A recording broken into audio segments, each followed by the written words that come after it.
Today let us work through the recursive in-order algorithm of a binary tree. Now this is the recursive in-order algorithm of a binary tree. Let's take this example of a binary tree. Now when you call the in-order algorithm of a binary tree, you call it using the root of the tree. So over here the root of the tree is 20, so you call in order 20 and start off with your algorithm. As you enter the function, the first condition is if root not equals to null. Now every recursive function needs a base condition. This is the base condition of in-order traversal. So if root not equals to null. Now if you check, obviously 20 is not equals to null. So you enter the condition, if condition, and the first thing that you perform is in order you give a recursive call to the in order function using root left. Now in-order traversal means LVR. That means first you traverse the left child of the root, then you visit the root, and then you go to the right child. So before you visit, you have to move to the left of the node. And that is why before we visit the root, there is an in-order call to the root left. So therefore, let us see. In order 20 left, root left means in order 20 left. So you call in order 20 left as your next statement to be executed. So what is 20 left? 20 left is 24. So actually we are calling in order 24. In order 24. Now this is a recursive call. Now whenever there is a recursive call, the state of the current state of the function is stored in a stack. So node 20 is stored in a stack. Now when node 20 is stored in a stack, as we know that you not only store the value of the node 20, but you store the left and the right child of 20 as well. This is an internal stack. So the compiler stores every state related to this call 20 onto a stack. So in order 24 is called. So again we start off with the function. Now again we enter the function if root not equals to null. So obviously 24 is not equals to null. Again you enter the condition, and before you visit you call the in order root left. So from here you call in order root left, that means 24 left.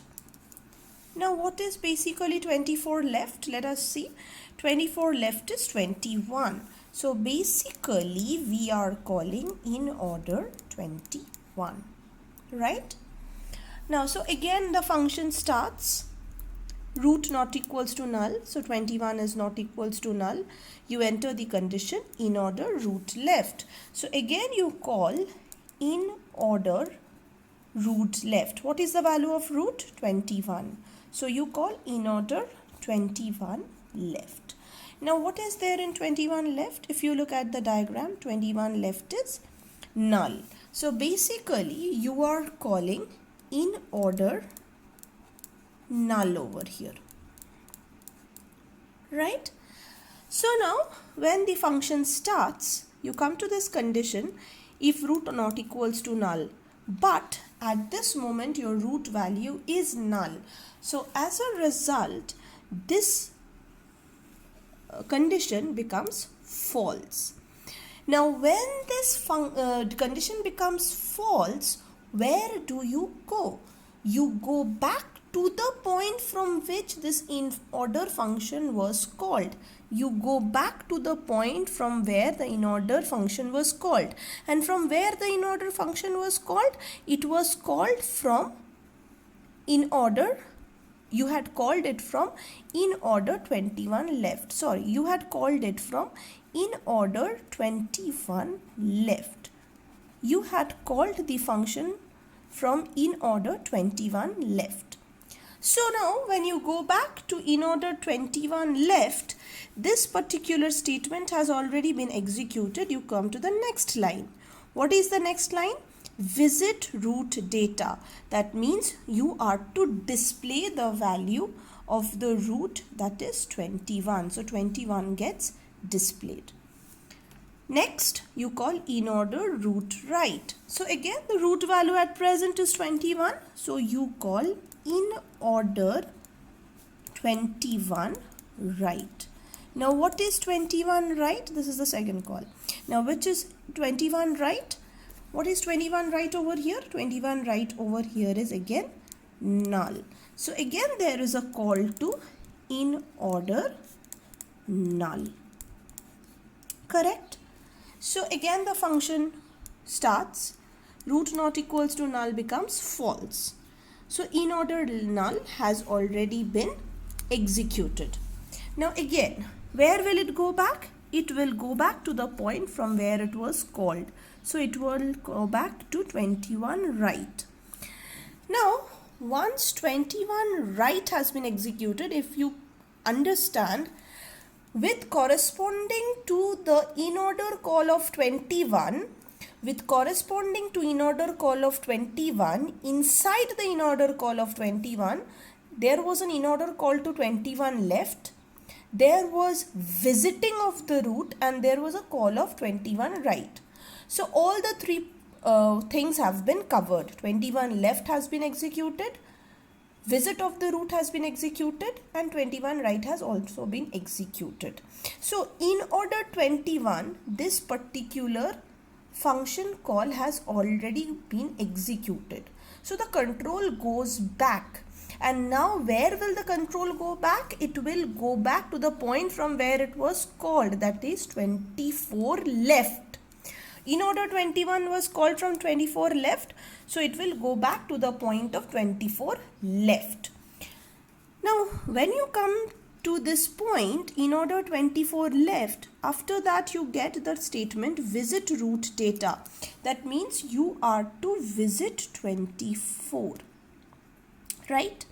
And after that you call Inorder root right. Now what is the current value of our root? Our current value of the root is 24. So from here you call Inorder 24 right. Correct? Now let us see what is 24 right. 24 right is 26. So that means basically Inorder 26 has been called. Clear? Now again you go back to your function. Root not equals to null. Obviously 26 is not equals to null. You enter the function Inorder root left. So from here you call Inorder root left. That means 26 left. Now let us see what is there in 26 left. 26 left is null. So basically you call Inorder null. Right? Now when you call Inorder null, this function starts. If root not equals to null, you see over here root is actually null because we had called 26 left, so that is null. So root is actually null. So this part does not get executed. So Inorder null, this has already been completed and we will go back to the point of calling. After 26 left has been called, after root left has been called, it is the statement visit root data that has to be executed. So we will be executing visit 26. And after that it will be Inorder root right. So we will be calling Inorder 26 right. Correct? Now what is there in 26 right again? Null. So we will be calling Inorder null.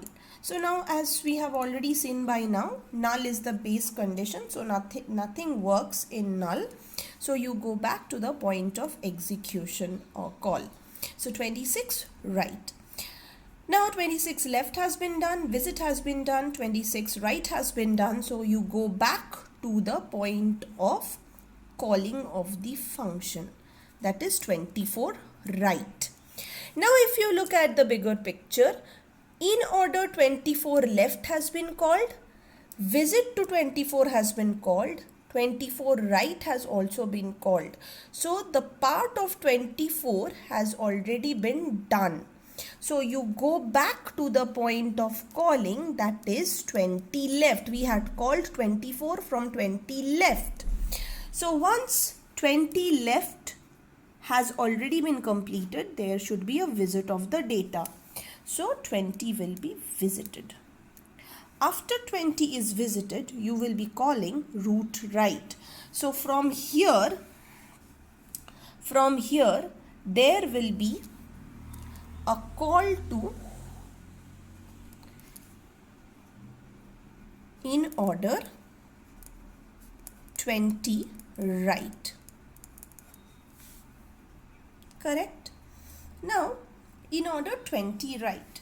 So what is there in Inorder 20 right? Inorder 20 right has 30. Let me write it down over here. It will be easier. Inorder 20 right. Now what is Inorder 20 right? It is nothing but Inorder 30. So we call the function with Inorder 30. 30 is not null. So you enter Inorder root left. So now from here you called Inorder root left, that is 30 left. Now what is there in 30 left? 30 left has null. So basically you call Inorder null. So as we have seen previously, Inorder null means nothing is executed because everything is inside the if condition. So you go back to the point of calling, then you visit the node, and then you call Inorder root right, that is 30 right. Correct? What is there in 30 right? It is 40. That means from here you are calling Inorder 40. Correct? Now when you are calling Inorder 40, again 40 is not null. So you will be calling Inorder 40 left. Now what is there in Inorder 40 left? Inorder 40 left is nothing but Inorder null. So nothing will be done over here. But after that, Inorder 40 left, you will be visiting the node 40. So visit the node 40. Then you will be calling Inorder 40 right. Correct? So Inorder 40 right is again null. So therefore null, as we get, in case of null, nothing is executed because everything is inside the if condition. So you go back to the point of calling. 40 is done. Once 40 is done, you go back to the point of calling, that is 30 right. Now if you look at 30, if you look at the call of Inorder 30, 30 left is done, visit of 30 is done, 30 right is also done. So you go back to the point of calling, that is 20 right. Now if you see Inorder 20, that was the first call to the Inorder function, 20 left is done, 20 visit is done, 20 right is also done. So that is where your algorithm, the recursive Inorder algorithm, ends.